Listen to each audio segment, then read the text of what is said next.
ದಕ್ಷಿಣ ಕನ್ನಡ ಜಿಲ್ಲಾ ಪಂಚಾಯತ್ ಮಹಿಳಾ ಮತ್ತು ಮಕ್ಕಳ ಅಭಿವೃದ್ಧಿ ಇಲಾಖೆ ಶಿಶು ಅಭಿವೃದ್ಧಿ ಯೋಜನೆ ಶ್ರೀಶಕ್ತಿ ಬ್ಲಾಕ್ ಸೊಸೈಟಿಯ ಸಹಭಾಗಿತ್ವದಲ್ಲಿ ಪುತ್ತೂರು ದರ್ಬೆ ಸಿಟಿಒ ರಸ್ತೆಯಲ್ಲಿರುವ ಶ್ರೀಶಕ್ತಿ ಭವನದಲ್ಲಿರುವ ಮಕ್ಕಳ ಮತ್ತು ಮಹಿಳಾ ಅಭಿವೃದ್ಧಿ ಇಲಾಖೆಯಲ್ಲಿ ಸೆಪ್ಟೆಂಬರ್ 7ರಂದು ರಾಷ್ಟ್ರೀಯ ಪೌಷ್ಟಿಕ ಆಹಾರ ಸಪ್ತಾಹ ಮತ್ತು ಕಾನೂನು ಸೇವಾ ಸಮಿತಿಯಿಂದ ಕಾನೂನು ಕಾರ್ಯಾಗಾರ ಕಾರ್ಯಕ್ರಮ ನಡೆಯಿತು। ಈ ಕಾರ್ಯಕ್ರಮವನ್ನು ಪುತ್ತೂರು ಪ್ರಧಾನ ವ್ಯಾವಹಾರಿಕ ನ್ಯಾಯಾಧೀಶೆ ಮತ್ತು ಪ್ರಥಮ ದರ್ಜೆ ನ್ಯಾಯಿಕ ದಂಡಾಧಿಕಾರಿ ತಾಲೂಕು ಕಾನೂನು ಸೇವೆಗಳ ಸಮಿತಿ ಸದಸ್ಯ ಕಾರ್ಯದರ್ಶಿ ಅರ್ಚನಾ ಕೆ ಉಣ್ಣಿತ್ತಾನ್ ಉದ್ಘಾಟಿಸಿದರು। ಬಳಿಕ ಮಾತನಾಡಿದ ಅವರು, ಅಡುಗೆ ಮನೆಯಲ್ಲಿ ನಾವು ರಾಜರಿದ್ದಂತೆ ಅಲ್ಲಿನ ಶುಚಿತ್ವದಿಂದ ಹಿಡಿದು ಅಲ್ಲಿನ ಅಡುಗೆ ತಯಾರಿ ರುಚಿಯಲ್ಲೂ ನಮ್ಮದೇ ಸಾಮ್ರಾಜ್ಯ, ಇದನ್ನು ನಾವು ಹೆಮ್ಮೆಯಿಂದ ಹೇಳಿಕೊಳ್ಳಬೇಕು।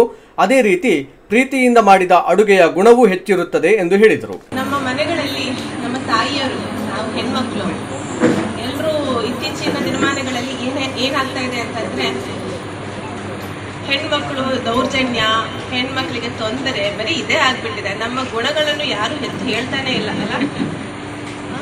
ಎಲ್ಲ ಕಡೆ ಅವ್ರನ್ನ ಯಾವ ರೀತಿಯಲ್ಲಿ ಶೋಷಣೆ ಮಾಡಲಾಗುತ್ತದೆ ಅದನ್ನೇ ಬರೀ ಮಾತಾಡ್ತಾರೆ ಹೊರತು ಹೆಣ್ಮಕ್ಳು ಮನೆಗಳಲ್ಲಿ ವಹಿಸುವಂತಹ ಒಂದು ದೊಡ್ಡ ಪಾತ್ರವನ್ನು ಯಾರು ಮಾತಾಡ್ತಾ ಇಲ್ಲ। ಸೊ ಹಾಗಿದ್ದಾಗ ಇಂತಹ ಒಂದು ಕಾರ್ಯಕ್ರಮ ತುಂಬಾ ಅನಿವಾರ್ಯ ಆಗ್ತಾ ಇದೆ ಅಂತ ಹೇಳಕ್ ಇಷ್ಟಪಡ್ತೇನೆ। ಈ ಒಂದು ಕಾರ್ಯಕ್ರಮದ ಉದ್ದೇಶ ಏನಂತಂದ್ರೆ, ನಾವು ಮನೆಗಳಲ್ಲಿ ನಮ್ಮ ಮಕ್ಕಳಿಗೆ, ನಮ್ಮ ಕುಟುಂಬದವರಿಗೆ, ಯಾರೇ ಆಗಿರ್ಬೋದು, ಮಕ್ಕಳಾಗಿರ್ಬೋದು, ಗಂಡ ಆಗಿರ್ಬೋದು, ತಂದೆ ತಾಯಿಯರಾಗಿರ್ಬೋದು, ಯಾರಿಗಾದ್ರೂ ಆಗಿರ್ಬೋದು, ನಾವು ಮಾಡಿಕೊಡುವಂತಹ ಅಡಿಗೆ ಅದರಲ್ಲಿ ಎಷ್ಟು ಮಟ್ಟಕ್ಕೆ ಪೌಷ್ಟಿಕ ಆಹಾರಗಳು ನಾವು ಅವರಿಗೆ ಬಡಿಸ್ತೀವಿ ಅನ್ನೋದನ್ನ ನಾವು ಮಾತ್ರ ನಿರ್ಧಾರ ಮಾಡಕ್ಕಾಗುವಂತ ಒಂದು ಕ್ಷೇತ್ರ ಅಲ್ವಾ? ಬೇರೆ ಯಾರಾದ್ರೂ ಬಂದು ಹೇಳ್ತಾರೆ ನಿಮಗೆ? ಇಲ್ಲ ತಾನೆ? So that is one of very powerful places. ನಮ್ಮ ಅಡಿಗೆ ಮನೆ ಅನ್ನೋದು ನಮ್ಮ ಕಿಂಗ್ಡಮ್, ಸಾಮ್ರಾಜ್ಯ ಅಲ್ವಾ? ವಕೀಲರ ಸಂಘದ ಅಧ್ಯಕ್ಷ ಮನೋಹರ್ ಕೆವಿ ಮಾತನಾಡಿ, ಅಡುಗೆ ಮನೆಯ ಶುಚಿತ್ವ ಮತ್ತು ಶೌಚಾಲಯದ ಶುಚಿತ್ವ ಬಹಳ ಅಗತ್ಯ। ಹಾಗಾಗಿ ಪೌಷ್ಟಿಕ ಆಹಾರ ಸೇವಿಸುವುದು ಮಾತ್ರವಲ್ಲ, ನಮ್ಮ ಶುಚಿತ್ವ ಆರೋಗ್ಯವನ್ನು ಕಾಪಾಡಿಕೊಳ್ಳಬೇಕು ಎಂದ ಅವರು, ಮಹಿಳೆಯರು ಉಚಿತ ಕಾನೂನಿನ ಸೌಲಭ್ಯವನ್ನು ಬಳಸಿಕೊಳ್ಳಬೇಕೆಂದು ಸಲಹೆ ನೀಡಿದರು। ಹೆಚ್ಚಿನ ಸಮಸ್ಯೆಗಳು ಬರುವುದು ನೀವು ಅದನ್ನು ಶುಚಿತ್ವವಾಗಿ ಇಡದಿದ್ದರೆ ಮಾತ್ರ। ಇದು ನಾವು ತುಂಬಾ ಗಮನಿಸಬೇಕಾದಂತಹ ಅಂಶ। ನಮ್ಮ ಆರೋಗ್ಯದ ಕಡೆ ನಾವು ಹೆಚ್ಚಿನ ಗಮನ ಕೊಡಬೇಕು। ಈಗ ಪೌಷ್ಟಿಕ ಆಹಾರ ಅಂತ ಹೇಳಿ ನಾವು ಸೇವಿಸುವುದು ಮಾತ್ರವಲ್ಲ, ಅದರ ನಂತರ ನಮ್ಮ ಶುಚಿತ್ವದ ಕಡೆ ಕೂಡ ನಾವು ತುಂಬಾ ಗಮನ ಕೊಡಬೇಕಾಗ್ತದೆ। ಈಗಾಗಲೇ ನಮ್ಮ ನ್ಯಾಯಾಧೀಶರು ಹೇಳಿದ ಹಾಗೆ, ನೀವು ಅಡಿಗೆಯನ್ನು ಪ್ರೀತಿಯಿಂದ ಮಾಡಬೇಕು, ಅದು ನಮಗೆ ಹೆಚ್ಚಿನ ಶಕ್ತಿ ಕೊಡ್ತದೆ ಅಂತ ಬಹಳ ಸೂಚ್ಯವಾಗಿ ಹೇಳಿದ್ವಿ। ಯಾಕೆ ಅಂತ ಹೇಳಿದ್ರೆ, ಯಾನಂಚೂರು ಬೇಕಾದ ಮಾಡ್ತೆ ಅಂತೇಳಿ ಹೇಳೋರಿದ್ದಾರೆ, ಅಡಿಗೆ ಮಾಡಿ ಬೇಯಿಸಿ ಹಾಕ್ತೇನೆ। ನಾನು ತುಂಬಾ ಕೇಳಿದ್ದೇನೆ, ಈ ಮಾತನ್ನು ಕೇಳಿದ್ದೇನೆ, ಕೇಳಿದ ಕಾರಣ ಹೇಳೋದು, ಬೇಯಿಸಿ ಹಾಕುವುದಕ್ಕೂ ಅಡಿಗೆ ಮಾಡುವುದಕ್ಕೂ ತುಂಬಾ ವ್ಯತ್ಯಾಸ ಇದೆ।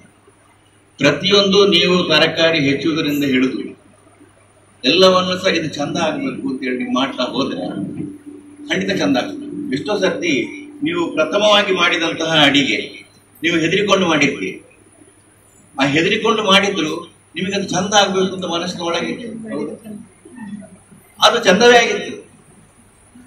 ಆದ ಕಾರಣ ಯಾವಾಗ ನಿಮ್ಮ ಪ್ರೀತಿಯನ್ನು ನೀವು ನಿಮ್ಮ ಕೆಲಸದಲ್ಲಿ ತೋರಿಸ್ತೀರೋ ಅಲ್ಲಿ ಧನಾತ್ಮಕ ಅಂಶಗಳು ಬರ್ತವೆ। ಈ ಧನಾತ್ಮಕ ಅಂಶದಿಂದ ಬರುವಂತಹ ಅಡಿಗೆ ಅದು ಯಾವುದಾದ್ರೂ ಅದು ಪೌಷ್ಟಿಕ। ಶಿಶು ಅಭಿವೃದ್ಧಿ ಯೋಜನಾಧಿಕಾರಿ ಶ್ರೀಲತಾ ಮಾತನಾಡಿ, ಪೌಷ್ಟಿಕ ಆಹಾರ ಕುರಿತು ವಿವಿಧ ಕಾರ್ಯಕ್ರಮಗಳನ್ನು ಹಮ್ಮಿಕೊಂಡು ಗ್ರಾಮೀಣ ಪ್ರದೇಶದ ಎಲ್ಲಾ ಜನತೆಗೂ, ಅದರಲ್ಲೂ ವಿಶೇಷವಾಗಿ ಗರ್ಭಿಣಿಯರು, ಬಾಣಂತಿಯರು, ಹದಿಹರೆಯದ ಹೆಣ್ಣು ಮಕ್ಕಳಿಗೆ ಪೌಷ್ಟಿಕ ಆಹಾರ ಕುರಿತು ಸಮಗ್ರ ಮಾಹಿತಿಯನ್ನು ತಲುಪಿಸಲಾಗುತ್ತಿದೆ ಎಂದರು। ಎರಡನೇ ಹೆಚ್ಚುವರಿ ವ್ಯಾವಹಾರಿಕ ನ್ಯಾಯಾಧೀಶ ಮತ್ತು ಪ್ರಥಮ ದರ್ಜೆ ನ್ಯಾಯಿಕ ದಂಡಾಧಿಕಾರಿ ಯೋಗೇಂದ್ರ ಶೆಟ್ಟಿ, ನ್ಯಾಯವಾದಿ ಹರಿಣಾಕ್ಷಿ ಜೆ ಶೆಟ್ಟಿ, ವಕೀಲರ ಸಂಘದ ಪ್ರಧಾನ ಕಾರ್ಯದರ್ಶಿ ಚಿನ್ಮಯ ರೈ, ಜೊತೆ ಕಾರ್ಯದರ್ಶಿ ಸೀಮಾ ನಾಗರಾಜ್, ತಾಲೂಕು ಸ್ತ್ರೀ ಬ್ಲಾಕ್ ಸೊಸೈಟಿ ಅಧ್ಯಕ್ಷೆ ವೇದಾವತಿ, ಕಾರ್ಯದರ್ಶಿ ಮಮತಾಂಜಲಿ, ಅಂಗನವಾಡಿ ಕಾರ್ಯಕರ್ತೆಯರ ಸಂಘದ ಅಧ್ಯಕ್ಷೆ ಕಮಲಾ, ಮೇಲ್ವಿಚಾರಕಿ ಜಲಜಾಕ್ಷಿ, ಸಹಾಯಕ ಶಿಶು ಅಭಿವೃದ್ಧಿ ಯೋಜನಾಧಿಕಾರಿ ಭಾರತಿ ಜೆ, ನ್ಯಾಯಾಲಯದ ಕಾನೂನು ಸೇವಾ ವಿಭಾಗದ ಸಿಬ್ಬಂದಿಗಳಾದ ಹರೀಶ್ ಮತ್ತು ಜ್ಯೋತಿ ಈ ಕಾರ್ಯಕ್ರಮದಲ್ಲಿ ಉಪಸ್ಥಿತರಿದ್ದರು। ಸುದ್ದಿ ಚಾನಲ್, ಕ್ಷಣ ಕ್ಷಣದ ಸುದ್ದಿಗಾಗಿ।